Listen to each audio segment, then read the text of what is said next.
I came home on Christmas Day. The house was empty except for my son-in-law's elderly father sitting in a wheelchair, while my family's laughter echoed from somewhere far away. The note on my kitchen counter made my blood freeze. Took the kids on a surprise cruise to the Bahamas. Frank didn't want to go. Take care of him for us. Back New Year's Day. Love, Sarah, and Mark. 3 weeks. They'd left an 84-year-old man alone for 3 weeks like he was a houseplant. If you're watching this, subscribe and let me know where you're watching from. Let me back up and tell you how I ended up discovering that my own daughter had abandoned not just me, but her husband's elderly father on the most important holiday of the year. I'd spent Christmas Eve at my sister's house in Phoenix, helping with her grandkids and trying not to think about how empty my own house felt since my husband died. When Sarah called that morning, she sounded rushed. "Mom, change of plans. We're leaving town tonight. Family emergency." She hung up before I could ask questions. Something felt wrong, but Sarah had always been dramatic. I caught the first flight home Christmas morning, my arms full of presents I'd spent months choosing. Emma's art supplies, Jack's video games, something special for each grandchild I barely got to see anymore. The house was supposed to be full of noise and chaos, turkey in the oven, kids arguing over board games. Instead, I found Frank Morrison forgotten like yesterday's newspaper. "Mrs. Sullivan," he said quietly when I knelt beside his wheelchair. His voice was steady, but his eyes held a fire I hadn't expected. "I've been waiting for you." "Frank, what happened? Where did they go?" He smiled then, and it wasn't pleasant. "Oh, they went on their cruise all right, but not because of any emergency." He pulled out his phone with shaking hands. "Mark forgot I could still use this thing. Would you like to see what your daughter really thinks of us?" The text message thread made me sick. Mark to Sarah. "Perfect timing with Mom's trip. Dad won't know we're gone, and the old bat will be stuck babysitting when she gets back. 2 birds, 1 stone. Sarah's response. "Genius. She's been so clingy since Dad died. This'll teach her we don't revolve around her schedule." I read it twice, my hands trembling.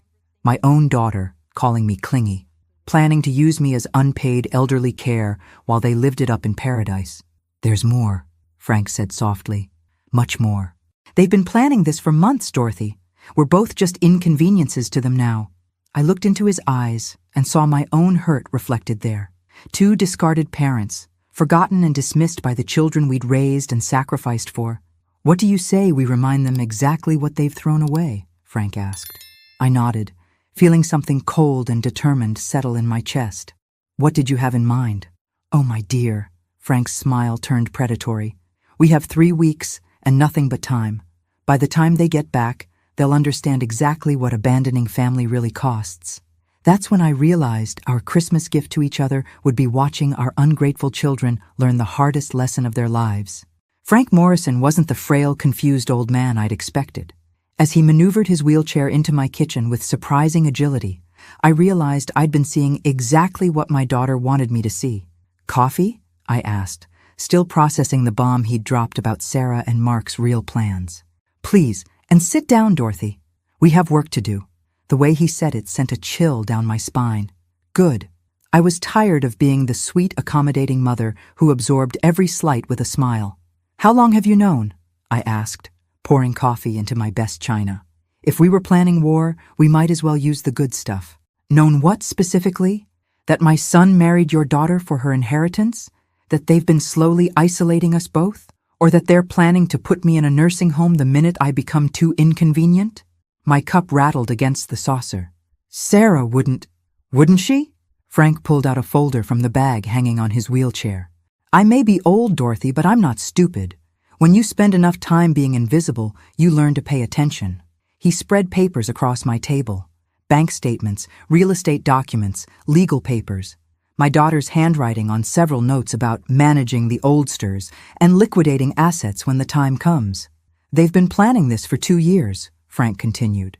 "Since your husband died and you became a wealthy widow, Mark convinced Sarah to move in with you, ostensibly to help with your grief. Really, they were positioning themselves."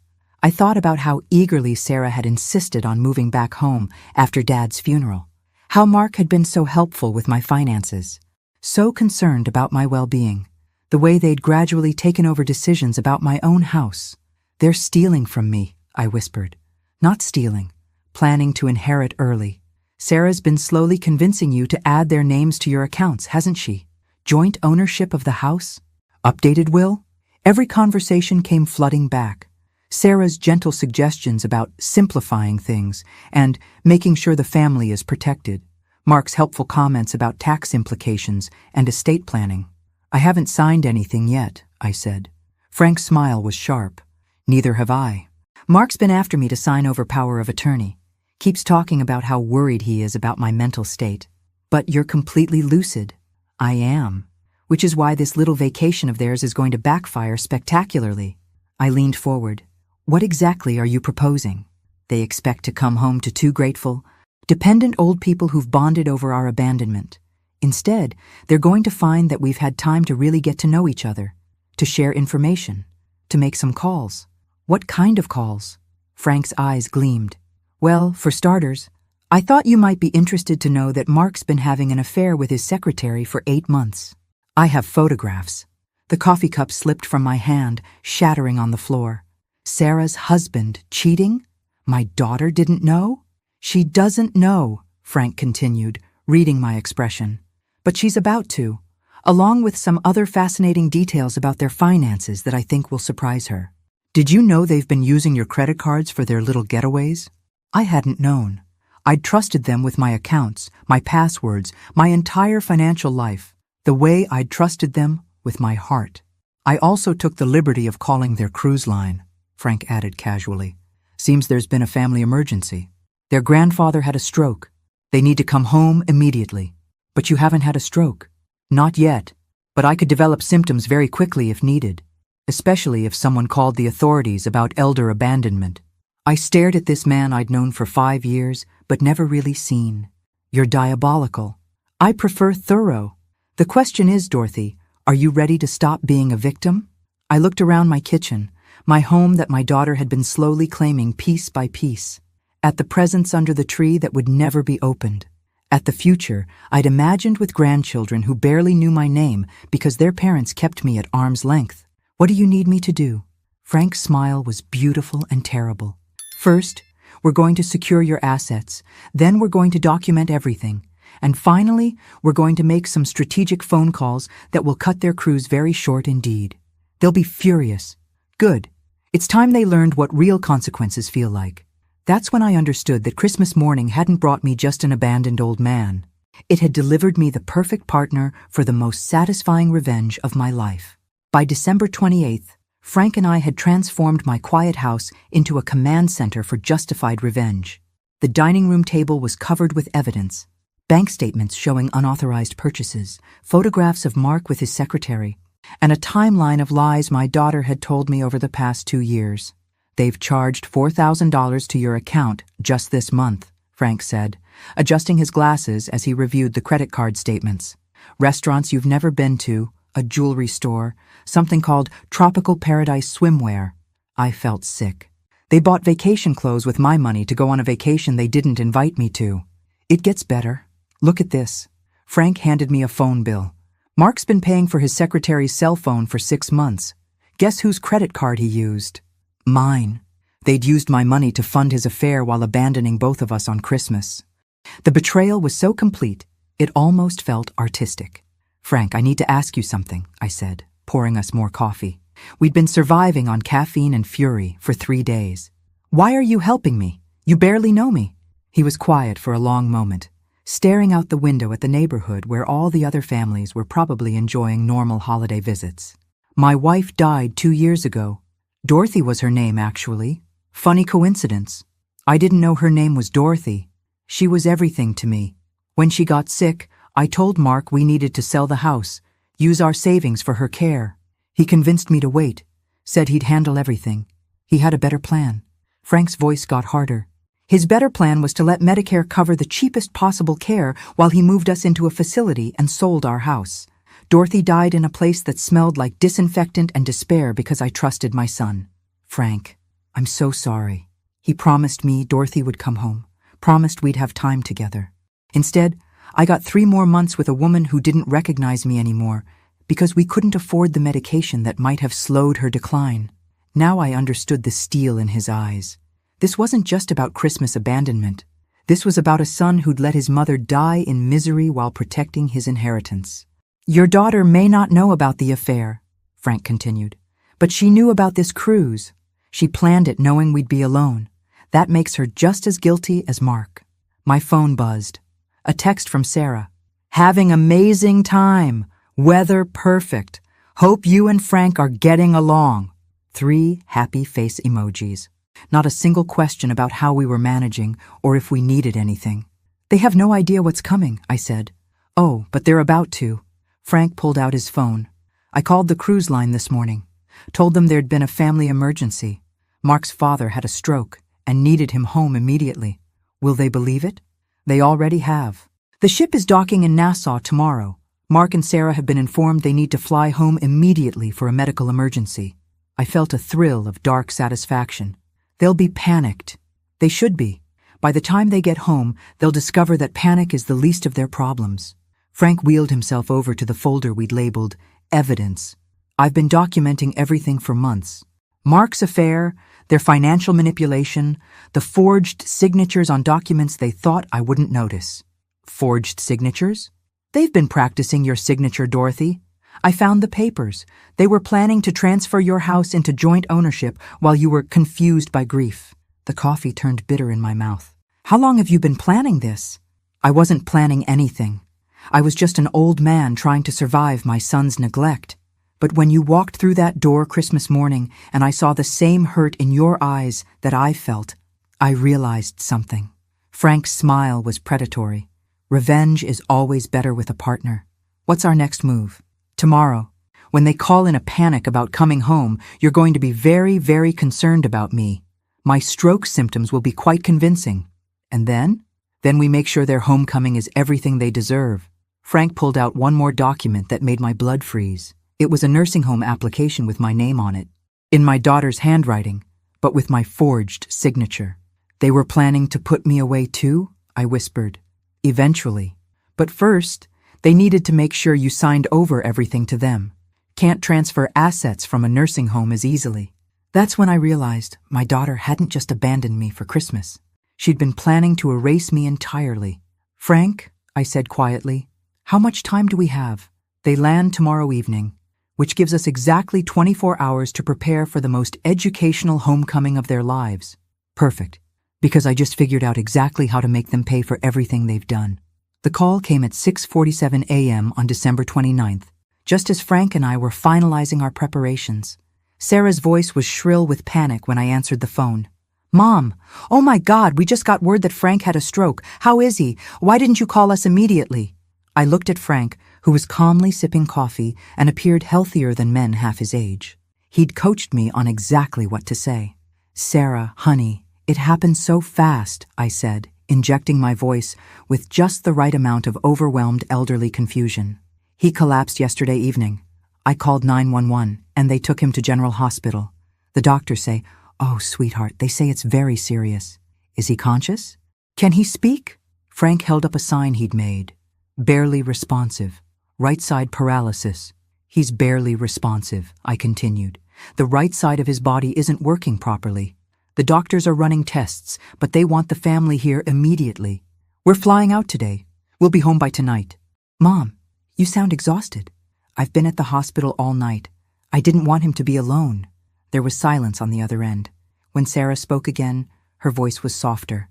That was really good of you, Mom. We'll be there as soon as we can. After I hung up, Frank and I sat in satisfied silence for a moment. You're a natural at this, he said. 25 years of marriage taught me how to manage dramatic situations. Your son has no idea what he's dealing with. Speaking of Mark, he'll want to see medical records immediately. Are you ready for Phase 2? Phase 2 was beautiful in its simplicity. Frank had a friend, Dr. Peterson, who'd treated his wife Dorothy during her illness. Dr. Peterson happened to be quite sympathetic to elderly patients who'd been mistreated by their families. Dr. Peterson confirmed that he can admit me for observation this afternoon, Frank explained. Heart palpitations brought on by stress. He'll keep me overnight for monitoring. That's brilliant. By the time they get here, you'll actually be in the hospital. with genuine medical concerns caused by the trauma of abandonment. It's not even entirely a lie. While Frank made final arrangements with his doctor friend, I tackled the more delicate task of preparing Sarah's surprise. I'd spent the night going through every financial document, every credit card statement, every piece of evidence of their betrayal. The photographs Frank had given me of Mark's affair were particularly damning. Mark and his secretary Janet at a restaurant I'd unknowingly paid for. Mark and Janet checking into a hotel room during what was supposed to be a business trip. Mark and Janet Christmas shopping for jewelry that had appeared under our tree as his gift to Sarah. But the documents were what would really destroy them. I'd found the nursing home application with my forged signature, the practice sheets where Sarah had been perfecting my handwriting, the real estate documents they'd prepared to transfer my house into joint ownership. They were so confident I'd never find out, I told Frank. They thought I was just a confused old widow who'd sign anything they put in front of me. Underestimating us was their first mistake, Frank replied. Abandoning us was their second. But the biggest mistake was thinking we'd just accept being disposed of quietly. At 2 p.m., Frank left for the hospital in an ambulance Dr. Peterson had arranged. To any neighbor watching, it looked like a genuine medical emergency. I followed in my car, playing the distraught family friend. Frank was settled into a private room with impressive-looking monitors and IV equipment. Dr. Peterson briefed me on the condition I should describe to Mark and Sarah. Stroke-like symptoms brought on by severe emotional distress, he explained. We're monitoring for heart complications. Very serious for a man his age who's been under tremendous stress. How long can you keep him here? As long as necessary for his recovery. Elderly abandonment is a serious trigger for health crises. I've seen it before. By 5 p.m., I was back home, waiting. Their flight would land at 8 p.m. They'd come straight to the hospital where they'd find Frank looking genuinely frail and connected to legitimate medical equipment. But first, they'd have to stop at home to drop off their luggage, which is where they'd find the surprise I'd prepared on my dining room table. Every piece of evidence, every photograph, every forged document, arranged in neat piles with sticky notes in my handwriting, explaining exactly what each item represented. The credit card statements with their charges, highlighted in red. The photos of Mark's affair. The nursing home application with Sarah's signature practice sheets right beside it. And in the center of it all, a single sheet of paper with a message I'd written in my best penmanship. Welcome home. We need to talk. I'll be at the hospital with Frank, who had a stress-induced medical crisis after you abandoned him. Take your time reviewing the materials on the table. We have all the time in the world to discuss your plans for our futures. Love, Mom. At 8:47 p.m., my phone rang. Sarah's number. I let it go to voicemail. The second call came at 8:52. Mark's number. Voicemail again. By 9:15, I had 6 frantic messages and a dozen text messages. All variations of, "What is this? Call us immediately. We can explain everything." But Frank and I weren't ready for explanations yet. We were just getting started. They arrived at the hospital at 10:23 p.m., looking like they'd aged 10 years in 6 hours. Sarah's face was blotchy from crying, and Mark looked like he'd seen a ghost. Good. They were beginning to understand the situation. I was sitting beside Frank's bed when they burst into the room. He looked appropriately frail under the hospital lighting, though his eyes were sharp and alert. "Mom, what the hell was all that stuff on your table?" Sarah demanded, then caught herself when she saw Frank. "I mean, how is he?" "The doctors are cautiously optimistic," I said quietly, "but it was touch and go for a while. The stress of being abandoned triggered some serious cardiac issues." Mark moved closer to Frank's bedside. "Dad, can you hear me?" Frank's eyes opened slowly. When he spoke, his voice was deliberately weak. "Mark, you came back?" "Of course I came back. Dad, I'm so sorry. We thought you'd be fine. It was just supposed to be a few days." "Few days?" Frank's voice gained strength. "You left me alone for Christmas, in a wheelchair, without medication reminders or proper food or any way to contact anyone if something happened." "Dad, we left you with Dorothy. You left me with a note telling her to babysit me like I was a pet." Frank's monitors started beeping faster. "Do you have any idea what it feels like to be abandoned by your own son?" Sarah stepped forward. "Frank, we're sorry. We really are. But Mom, I need to talk to you about what we found at the house." "You mean the evidence of your theft?" The photos of your husband's affair? Or maybe the nursing home application with my forged signature? Sarah's face went white. Mark started to speak, but I held up my hand. Sit down, both of you. They sat in the uncomfortable plastic chairs like children called to the principal's office. Let's start with the easy stuff, I continued. Mark, would you like to explain to your wife why you've been charging romantic dinners with Janet from your office to my credit card? Mark's mouth opened and closed without sound. Sarah turned to stare at him. Or Sarah, perhaps you'd like to tell Mark about the nursing home application you filled out for me. The one where you practiced my signature until you could forge it perfectly? Mom, that's not what it looks like. It looks like fraud. Frank, what does it look like to you? Frank had managed to sit up more in bed, looking stronger by the minute. It looks like two people who plan to systematically rob and abandon their elderly parents. That's not true, Sarah protested. We were just trying to help manage things. Mom, you've been so confused since Dad died. Confused enough to not notice my own credit cards being used for your vacation wardrobe? Confused enough to not realize you've been stealing from me for 2 years? I pulled out my phone and showed them the banking app. I've been tracking every charge, every withdrawal, every transaction. Would you like to know how much you've stolen? Mark finally found his voice. It's not stealing when it's family helping family. $47,000, I continued. That's how much you've charged to my accounts without permission in the past 2 years. Plus the $12,000 you've been borrowing from my checking account for your mortgage payments. Sarah's face crumpled. Mom, we were going to pay it back. When? After you had me declared incompetent and transferred my assets? After you put me in a facility and sold my house? We never wanted to put you in a facility, Frank laughed. A sound without humor. Then why did you fill out the application? Why did you practice her signature? Why did you research places that would take both of us? The silence in the room was deafening, except for the steady beep of Frank's monitors. You want to know what really hurts? I asked quietly. It's not the money. It's not even the lies. It's that you thought I was too stupid to figure it out. You thought you could manipulate me because I'm old and I loved you. Sarah started crying again. Mom, please, we can fix this. We can pay everything back. With what money? The money you don't have because you've been living beyond your means for years? The money you were planning to steal from us? Mark stood up abruptly. This is ridiculous. You're both fine. Dad's obviously feeling better. This whole thing has been blown out of proportion. Sit down, Mark, Frank said, and something in his voice made Mark comply immediately. We're not done. Actually, I said, checking my watch, we are done for tonight. Visiting hours are over. Frank needs his rest. But we need to talk about this. Tomorrow. Come to my house at 10 a.m., both of you. We'll discuss the terms of your rehabilitation. Terms? Sarah looked confused. Oh, yes, Frank said with a smile that would have scared a shark. You didn't think you could just apologize and go back to business as usual, did you? I stood up and gathered my purse. See you in the morning. Sleep well. As I walked out, I heard Sarah whisper to Mark, What do you think they're planning? If they had to ask, they really didn't know us at all. But they were about to learn. Frank was discharged the next morning with a clean bill of health and a doctor's note stating his episode had been caused by acute stress from family abandonment. Dr. Peterson was thorough in his documentation, bless him. At exactly 10 a.m., Sarah and Mark knocked on my door. They looked like they hadn't slept. Frank was already positioned in the living room, the coffee table covered with neat stacks of evidence. Please sit down, I said graciously, as if we were having a normal family meeting.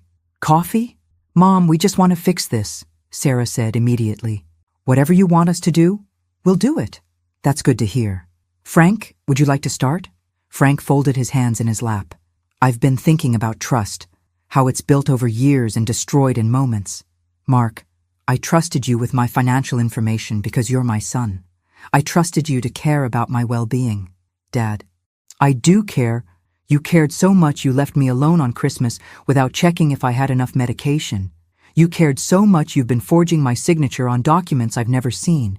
You cared so much you've been paying for your girlfriend's expenses with my credit card. Mark's face flushed. That's not... Janet isn't... Janet Crawford, 5'6", blonde, works in your office, drives a red Honda Civic that you've been paying the insurance on. Should I continue? Sarah looked like she'd been slapped.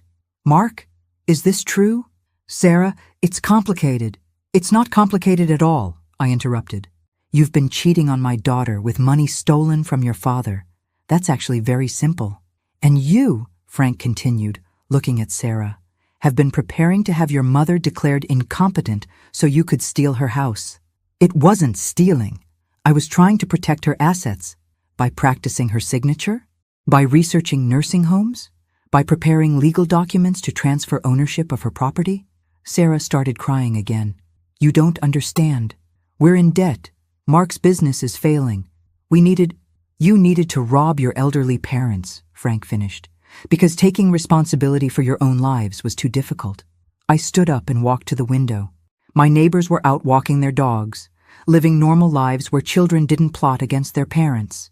Here's what's going to happen, I said without turning around. Mark, you're going to end your affair immediately.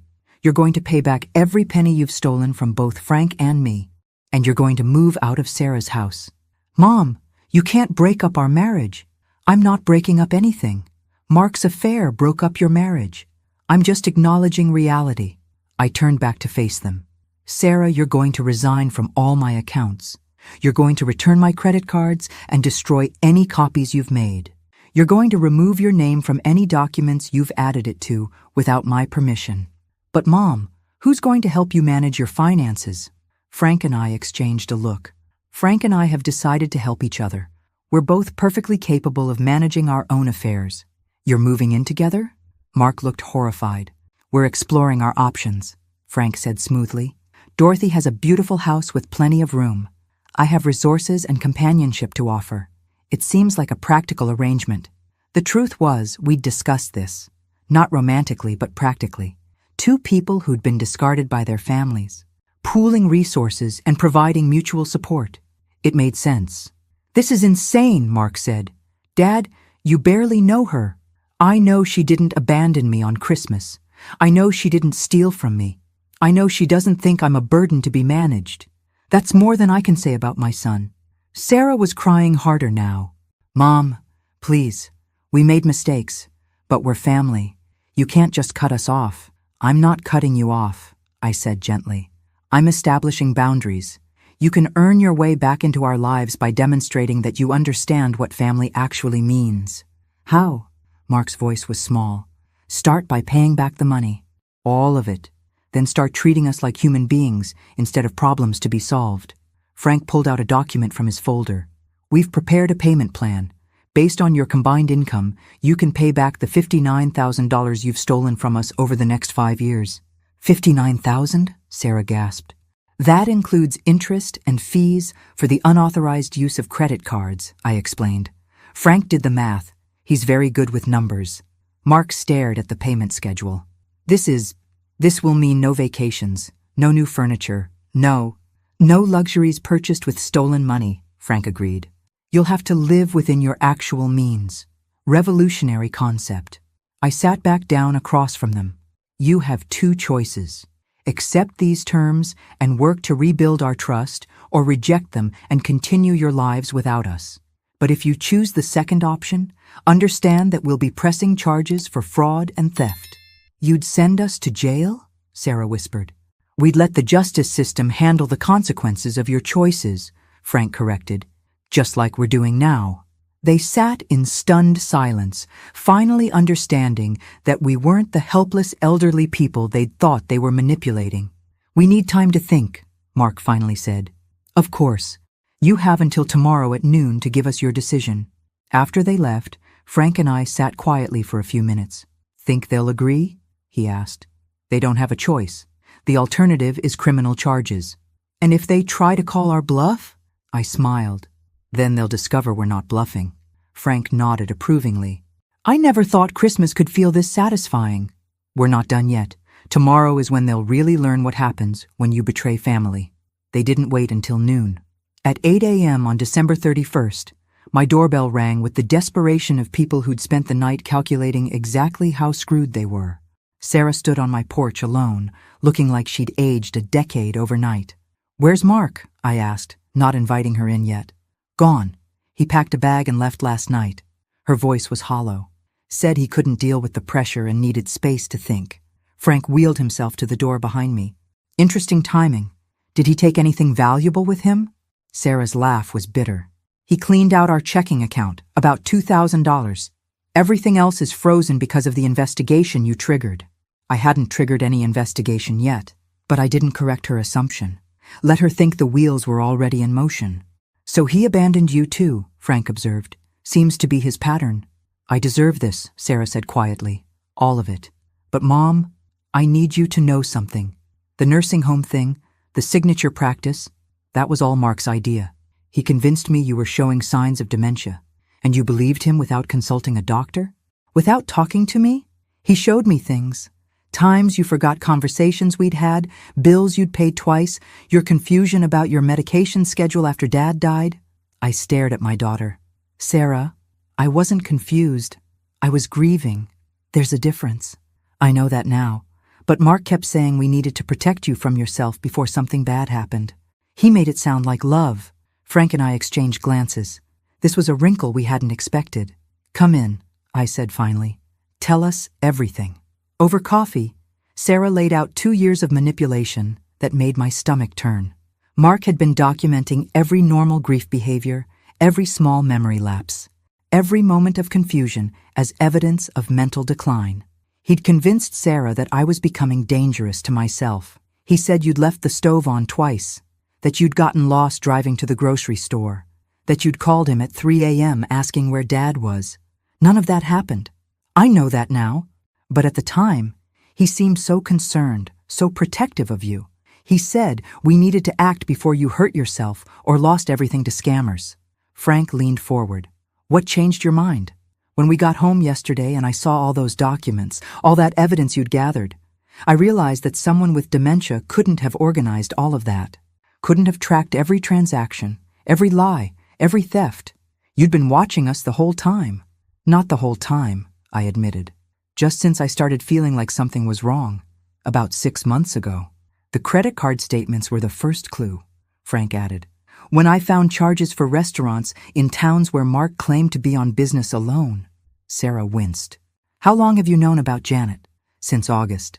I hired a private investigator. You hired a private investigator? Sarah looked stunned.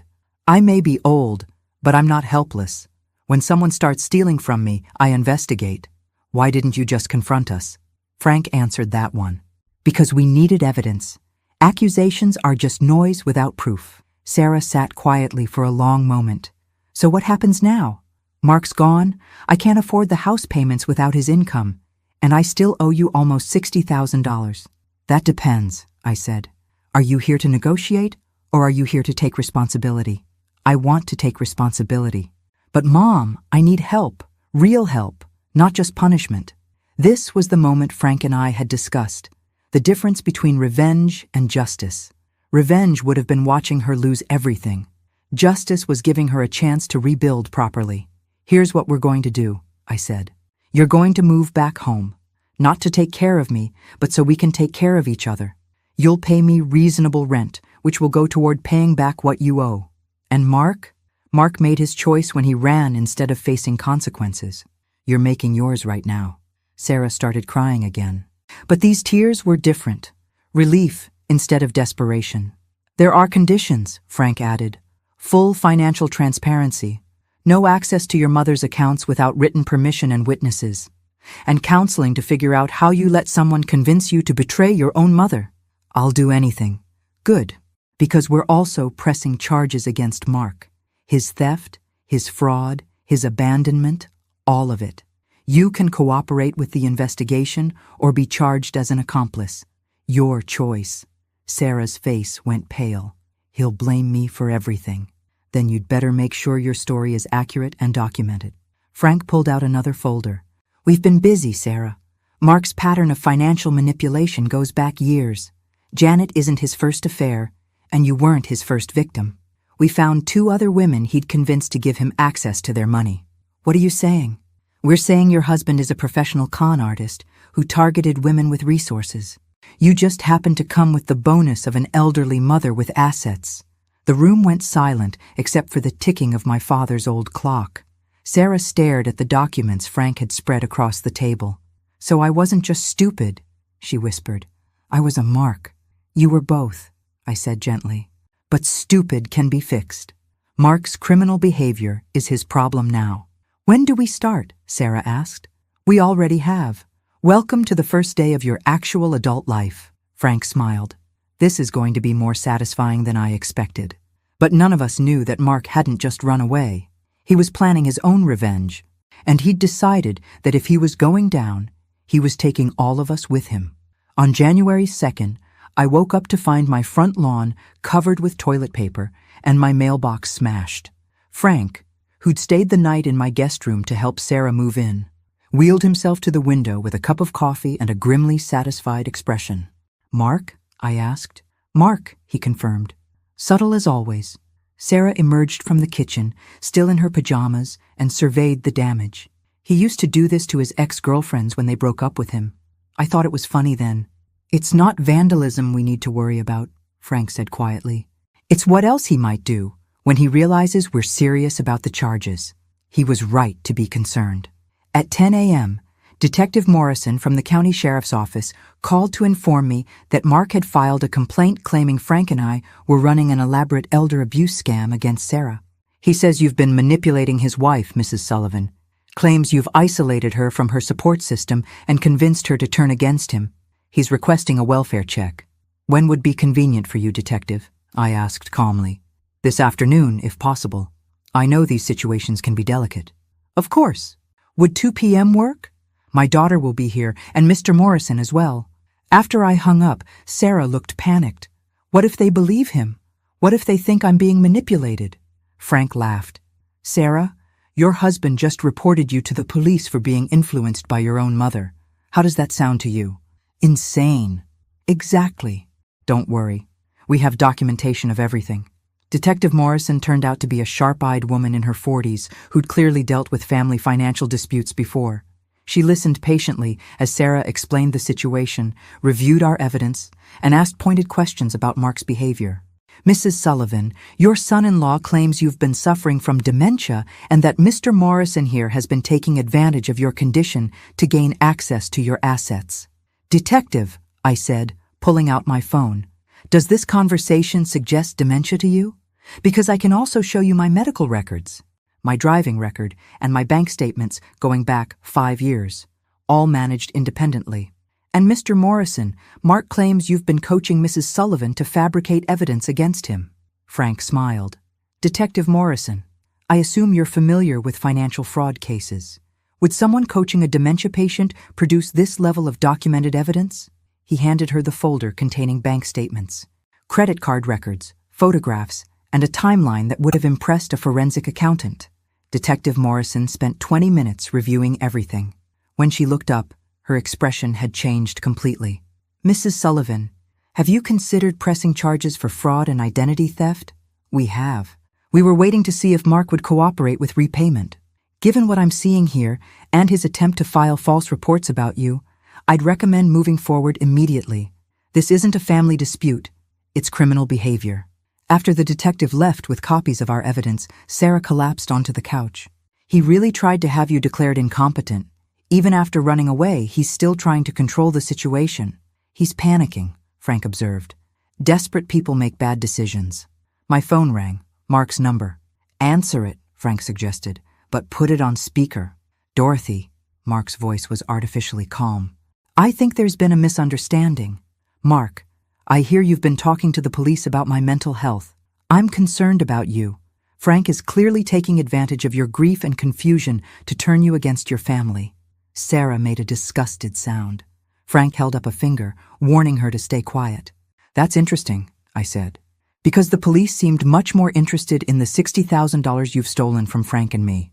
That money was loans, family helping family. Do you have signed loan documents, payment schedules, any legal evidence of these supposed loans? Silence. Mark, I'm going to give you one last chance. Turn yourself in, cooperate with the investigation, and help us recover the money you've stolen. Maybe the prosecutor will consider that cooperation when they're deciding on charges. You're making a huge mistake, Dorothy. All of you. The only mistake was trusting you. You think you're so smart, but there are things you don't know. Things about your precious Sarah that would change how you feel about her." Sarah went rigid. Frank and I exchanged glances. "What things, Mark?" "Ask her about Phoenix. Ask her about the job she really lost and why she needed to move back home so urgently. Ask her about the money that went missing from her employer's account." The line went dead. Sarah was staring at the phone with a look of absolute terror. "Sarah," I said gently. "Mom, there's something I need to tell you, something that's been eating me alive for 2 years." Frank wheeled closer. "Whatever it is, it can't be worse than what Mark's already done." "It might be, because Mark isn't the only one who stole money. And my moving back home wasn't just about helping you after Dad died." The room went completely silent.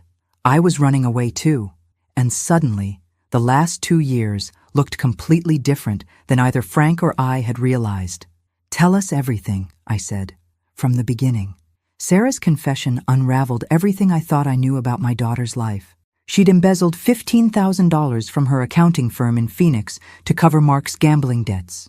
When the company discovered the theft, they offered her a choice: resign quietly and pay it back, or face criminal charges. "I had 30 days to return the money," she said, her voice barely above a whisper. "Mark promised he'd get it from his business accounts, but there was no money. There never was. His company was failing because he'd been gambling away the profits for months." "So you came home," Frank said. It wasn't a question. "I told you Dad had just died, and I wanted to help Mom through her grief. Really, I was hiding from my problems and hoping Mark would figure something out. I felt like I'd been punched." "You used your father's death as cover for running away from embezzlement." "Yes, and it gets worse." "Of course it did. When I realized Mark couldn't get the money, I started taking it from you. Small amounts at first. A few hundred here and there from your checking account. I told myself it was temporary, that I'd pay it back as soon as Mark's business recovered. But Mark's business never recovered because Mark was gambling away everything that came in." "Right. So I kept taking more. And when the credit cards came in the mail, Mark said we should use those too. Just until things turned around." Frank was eerily calm. "How much of the $60,000 was for the Phoenix embezzlement?" "About $20,000. The rest was Mark's gambling and our living expenses." "So you've been stealing from your mother to cover up stealing from your employer to cover up your husband's gambling addiction?" "Yes." The silence stretched until it became uncomfortable. I was looking at my daughter and seeing a stranger, not the manipulated victim I thought she was, but someone who'd been making criminal choices for years. "Sarah," I said finally, "is there anything else?" "There's one more thing. Mark knows about Phoenix. He's known from the beginning. And, if he gets arrested, he's threatened to tell the police about my embezzlement. He says he has evidence that I forced him to help me steal from you to cover it up." Frank laughed, but it wasn't a pleasant sound. "So he's planning to throw you under the bus to save himself." "He's already started. That call to the police about elder abuse? He also told them I was the one manipulating you, that I'd been stealing from you for years before he even knew about it. But that's not true. It's true enough. I was stealing from you, and now it's going to look like everything was my idea." I stood up and walked to the window. My neighbors were living their normal lives while mine imploded completely. My daughter was a thief. My son-in-law was a con artist, and I was an old fool who'd been blind to all of it. "Mom?" Sarah's voice was small. "I'm thinking. Are you going to turn me in?" I turned around. "I should. You've been lying to me for 2 years. You've been stealing from me to cover up another crime. You let me think you were a victim when you were actually a perpetrator." "I know. But here's the thing, Sarah. You just told me the truth when you could have kept lying. Mark's trying to destroy all of us to save himself. And you're trying to take responsibility for what you've done." Frank wheeled over to the evidence table. "There's something else to consider. If Mark has evidence of Sarah's Phoenix embezzlement, what else might he have?" "What do you mean?" "I mean, people like Mark don't just collect evidence to use it. They collect it to leverage it. He's been documenting Sarah's crimes for 2 years, probably recording conversations, keeping receipts. Not to turn her in, but to control her." Sarah's eyes widened. "He made me write down everything I took from you, said it was so we could pay it back accurately. He was creating evidence to use against you if you ever tried to leave him. So he could have sent me to prison whenever he wanted. And now he's planning to do exactly that to save himself." I sat back down, my mind racing. Mark wasn't just a thief and a con artist.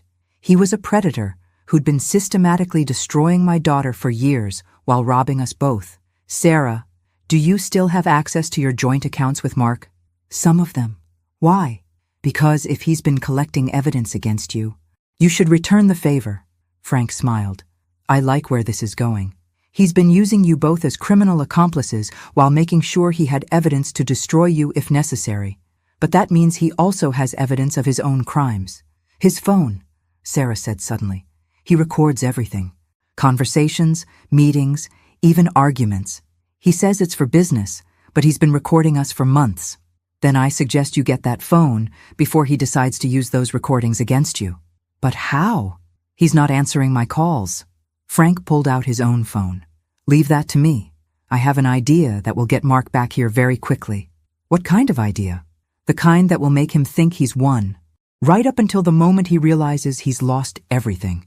Frank, what are you planning? His smile was absolutely predatory. Something that will make our Christmas revenge look like a warm-up act. Frank's plan was diabolical in its simplicity. He called Mark and left a voicemail, claiming he'd had another episode and wanted to make amends before it was too late. He suggested they meet to discuss a generous settlement that would make all the criminal charges go away. You think he'll believe it? Sarah asked. Mark believes what he wants to believe, and what he wants to believe is that he can manipulate his way out of consequences. We were right. Mark called back within an hour, suddenly concerned about his father's health and eager to discuss reasonable solutions for everyone involved. The meeting was set for Friday afternoon at my house. Frank had insisted on one condition. Everything would be recorded. For legal clarity, he'd told Mark, to make sure everyone understands the terms. What Mark didn't know was that Detective Morrison would be listening from my kitchen, and that Sarah had already turned over her laptop containing 2 years of Mark's communications about their criminal activities. Mark arrived Friday at 2 p.m. looking confident for the first time since Christmas. He'd clearly convinced himself that 2 elderly people and his guilt-ridden wife would be easy to manipulate. Dad, you look much better, he said, settling into the chair we'd positioned directly across from Frank's recording equipment. I've had time to think about everything, Frank replied. About family, about forgiveness, about what really matters at my age. I'm so glad to hear that. I've been thinking too, about how we can put this whole misunderstanding behind us. Misunderstanding, I repeated. That's an interesting way to describe theft and fraud. Mark's smile faltered slightly. Dorothy, I know you're upset, but when you look at the big picture, we're all family here. Family forgives. Of course. That's why we wanted to record this conversation. So there's no confusion about what we're agreeing to. Absolutely. Transparency is important. Frank leaned forward. So let's be transparent, Mark. Tell us about the gambling. What gambling? The gambling debts that Sarah was trying to cover when she embezzled money from her employer in Phoenix. Mark's face went blank. He glanced at Sarah, who was sitting quietly beside me, then back at Frank. I don't know what Sarah told you, but Sarah told us everything. About Phoenix, about the embezzlement, about your threats to use evidence against her if she didn't cooperate with stealing from us. That's not how it happened. Then how did it happen? Mark? Because we have Sarah's laptop with 2 years of your messages. We have your recorded conversations about managing the old people. We have your documented threats to destroy Sarah if she tried to leave you. Mark was starting to sweat. You can't use recordings made without my permission. Actually, we can. Arizona is a one-party consent state, and Sarah consented to recording your conversations. But more importantly, I added, we have your confession. I haven't confessed to anything. Frank smiled. You haven't yet, but you're about to. Dad, what are you talking about? I'm talking about the choice you're facing right now. You can confess to everything you've done, cooperate with the investigation, and hope for leniency, or you can continue lying, and we'll let the evidence speak for itself. What evidence? Frank pulled out a thick folder. Your bank records showing systematic theft from both Dorothy and me. Your credit card statements showing charges for your affair. Your phone records showing calls to gambling operations in Nevada. Your business records showing how you've been laundering stolen money through fake consulting fees. Mark stared at the folder. How did you get my business records? The same way we got everything else, by being smarter than you thought we were. Detective Morrison chose that moment to walk in from the kitchen. "Mr. Mark Morrison, you're under arrest for fraud, identity theft, and elder financial abuse." Mark's face went white. "You set me up." "No," Sarah said quietly. "I grew up and stopped letting you use me to hurt my family." As Detective Morrison read Mark his rights, he kept looking around the room like he couldn't understand how he'd lost control of the situation. "This isn't over," he said as the detective put him in handcuffs. "I know things about all of you, things that will destroy you." "Actually," Frank said, "this is exactly what over looks like. You just haven't realized it yet." After they left, the three of us sat in silence for a few minutes. "So what happens to me now?" Sarah asked. "That depends on what you do next," I said. "The prosecutor is willing to consider a plea deal," Detective Morrison had explained before leaving. "Full cooperation, complete restitution, community service, no jail time if she testifies against Mark. And Phoenix? If she pays back the money she embezzled and her former employer doesn't press charges, it stays off her record." Sarah looked at Frank and me. "Why are you helping me? After everything I've done?" Frank answered first. "Because you told the truth when it mattered. Mark never would have done that. And because," I added, "you're my daughter. Family doesn't give up on family, even when family makes terrible mistakes. How do I pay back Phoenix? I don't have $15,000. Frank and I exchanged a look. We'd discussed this already. "We do," I said. "Consider it a loan, at 0 interest, payable over 5 years.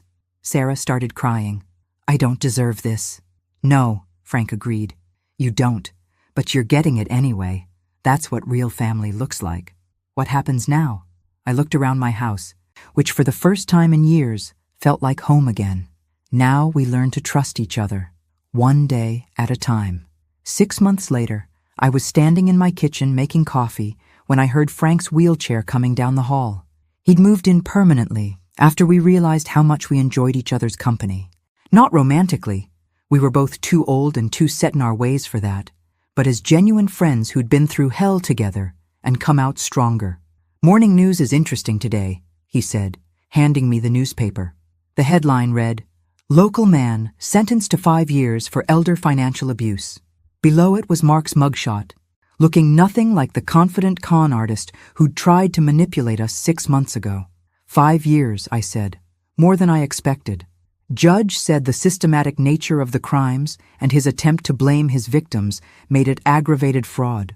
Plus, they found evidence of 2 other women he'd scammed in Nevada. Sarah emerged from the dining room where she'd been working on her laptop. She'd gotten a job with a local accounting firm whose owner appreciated second chances for people willing to work hard for redemption. "Did they mention Janet?" she asked. Page 3. Turns out she wasn't just an affair partner. She was helping him launder money through fake business accounts. She got 3 years. Sarah shook her head. "To think I was jealous of her. You were jealous of someone who was helping your husband steal from your mother. That's actually appropriate jealousy." Frank had developed a dry sense of humor about the whole situation. I think it was his way of processing the betrayal. "How's the restitution going?" I asked Sarah. "Phoenix is paid off completely, thanks to the loan from you and Frank. And I've got 3 more years of payments to you both, but I'm actually ahead of schedule." She'd thrown herself into making amends with an intensity that impressed everyone. The prosecutor had been so pleased with her cooperation that Mark's sentencing had included a provision requiring him to pay us back in full when he got out of prison. "Any word from the parole board about visitors?" "Mark can have visitors, but he has to request them. He hasn't requested any of us." "Probably for the best," Frank said. "Prison is supposed to be about reflection and rehabilitation. Hard to do that if you're still trying to manipulate the people you wronged." My phone rang. "Detective Morrison."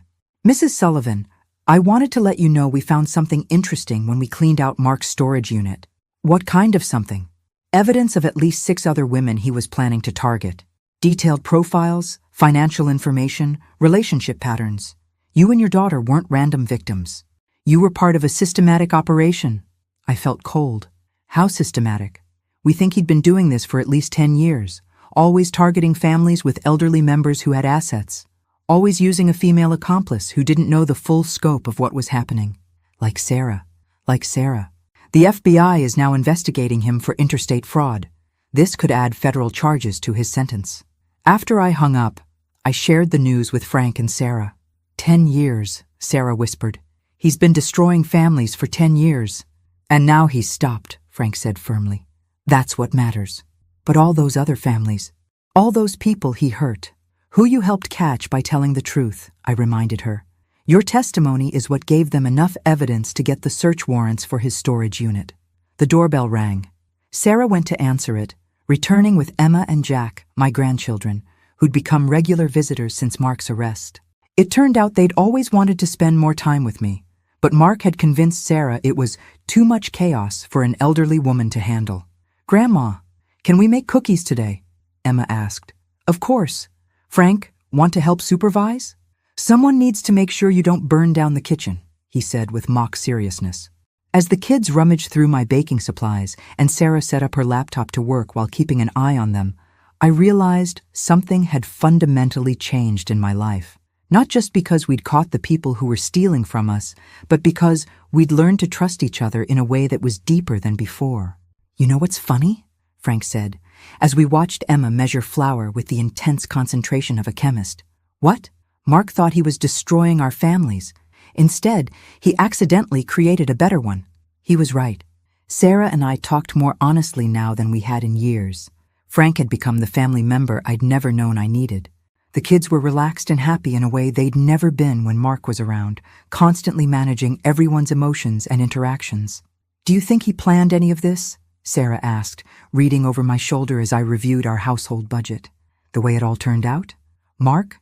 No, Mark only planned destruction. This, I gestured around the kitchen where my granddaughter was teaching Frank the proper way to crack eggs. This happened because we chose to build something better from the wreckage. No regrets? I thought about it. The money we'd lost, the trust that had been broken, the months of pain and confusion before we understood what was really happening. No regrets, I said. Well, one regret.